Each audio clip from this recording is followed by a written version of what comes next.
the University of Florida abused a state law again.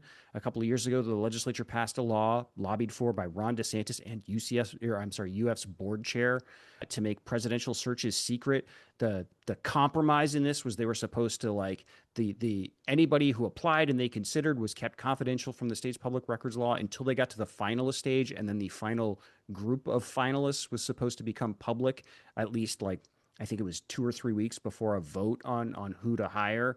And what UF has done now twice is only put one person in that final group. So like I mean it was a shitty way they picked this guy, but you know he was qualified. You could not argue that he didn't make sense as the University of Florida's next president. I mean, he was literally the head of a place that they are trying to become more like, right? So this guy gets essentially picked by the selection committee and ratified unanimously by the University of Florida's Board of Trustees, which is a bunch of political appointees, by the way. But then it also has to get approved by another body called the Board of Governors, which oversees the whole state university system. And again, another board of political appointees, most of them appointed by the governor. I think most of them. There might be a little wrinkle in there.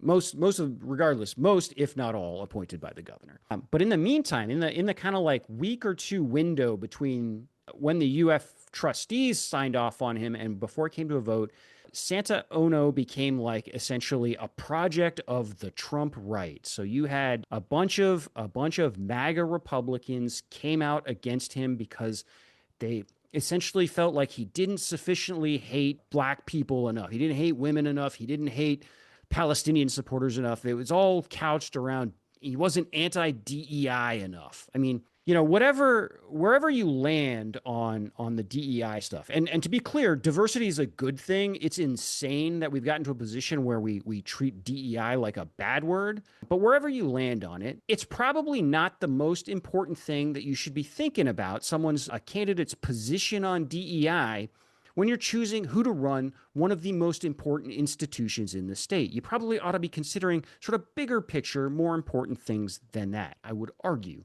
But these guys decided this guy was too woke to be the president of the University of Florida, and launched a campaign to stop him. And it still blows my mind that this is why they ended up rejecting this guy. The Board of Governors ended up rejecting him, and just sort of like a shocking, I think the vote was 10-6. 10-6, they rejected him. Again, solely on his because he wasn't sufficiently anti-DEI.